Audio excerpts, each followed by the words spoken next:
F1 News: Ferrari driver Sebastian Vettel admits Charles Leclerc uncertainty. Four-time F1 champion Vettel has lined up alongside racing veteran Kimi Räikkönen for the past 4 years. And they have enjoyed a positive relationship thanks to the Finn's willingness to be Ferrari's No.2 driver. Ferrari announced in September that Räikkönen would be replaced by new kid on the block Leclerc for the 2019 campaign though. And Leclerc has been back to offer a challenge to S supremacy in Ferrari's plans.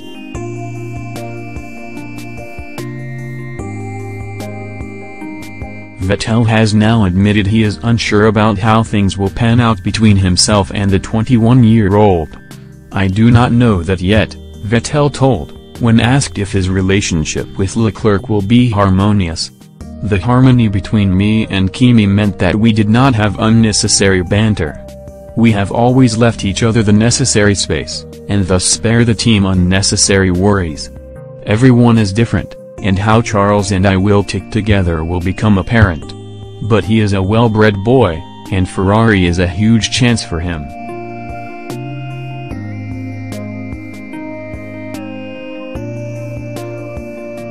The basic law will not change this time either. Everyone wants to beat the other.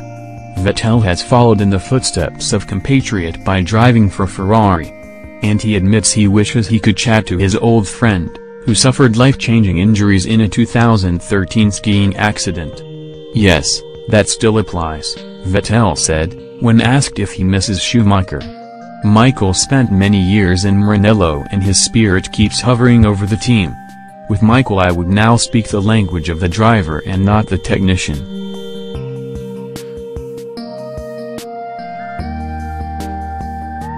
That's why talking would be extremely helpful. Because with Michael I always had a great relationship anyway. Yes, I miss him." Vettel will be eager to lay down a marker when the 2019 season starts next March. The campaign begins with the Australian Grand Prix at Melbourne's Albert Park circuit. And Vettel will be out to repeat the success he has enjoyed there 3 times during his career.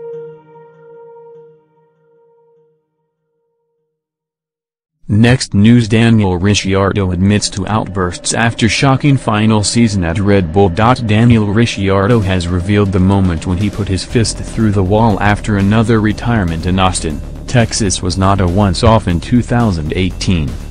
The West Australian, who suffered 8 DNFs last season, admitting to putting holes in walls and doors on 2 other occasions in what was one of the most difficult years of his career.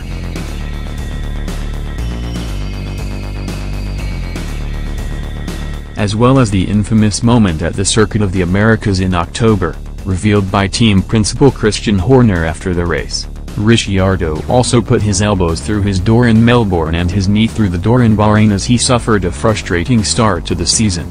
Ricciardo finished 4th in the Australian Grand Prix but was started from 8th on the grid after receiving a 3-place penalty for failing to adequately slow down for a red flag during free practice.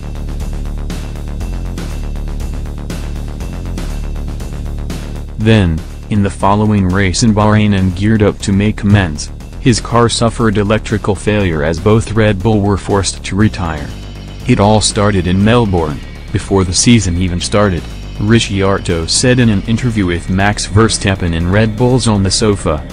"In practice I got the penalty for not slowing enough for that red flag, so that started with putting my elbows through the door of my room. A week later I tried to channel that energy into Bahrain and my race finished after 1 lap. So I put my knee through the door in that one and it kind of spiraled. And there was the fist, through the wall, in Austin, and Austin was the worst one. Austin, I don't know why, I just reached a real low."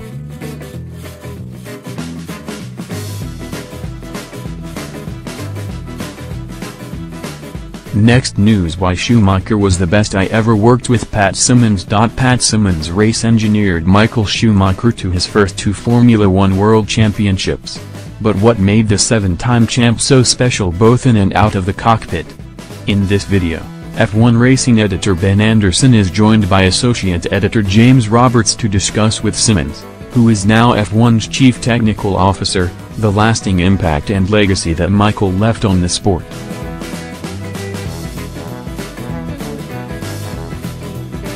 In it, they talk about how Schumacher broke the mold in terms of what it meant to be a Formula One driver, unprecedented levels of fitness, commitment, attention to detail and a win-at-all-costs competitive spirit that allowed him to blaze a trail to greatness. Simmons also gives his opinion on how he thinks Schumacher compares to Fernando Alonso, who he also ran to 2 world titles, and Lewis Hamilton, who is now the closest driver to challenging Schumacher's mantle as the statistically greatest F1 driver of all time.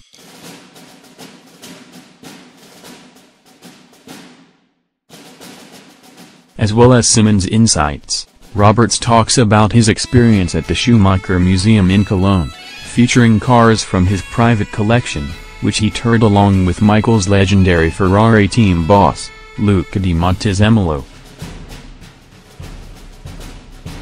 Next news: McLaren not copying Red Bull car, Sainz. Carlos Sainz has played down claims McLaren is copying Red Bull's chassis concept for 2019. With Red Bull moving to Honda power, some have observed that McLaren will now clearly emulate key principles of the Red Bull car that was so effective this year with customer Renault engines. I think it's very straightforward to say that the team is copying a chassis, Sainz, McLaren's new Spanish driver for 2019, said.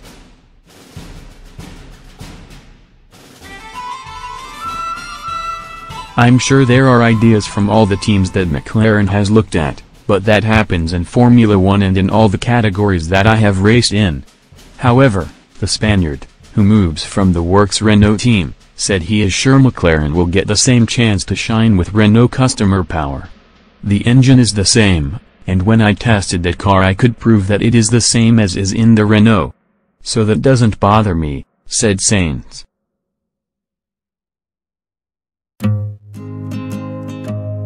I am convinced that Renault gives the same weapons to McLaren that they give for their own cars. I'm not worried for next year that we will not have good equipment. He said McLaren has learned a lot from the mistakes that were made with the 2018 car. That's why I see everyone very impatient for next year to arrive, Sainz said. But that doesn't mean he expects McLaren to build a fully competitive car for 2019.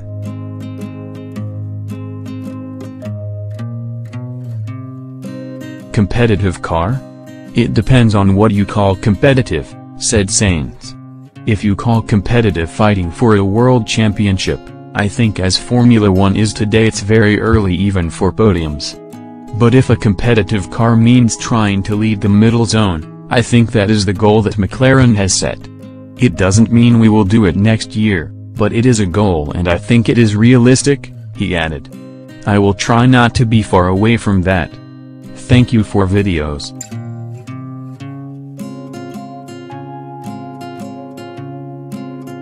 Please register and share to receive more F1 newsletter.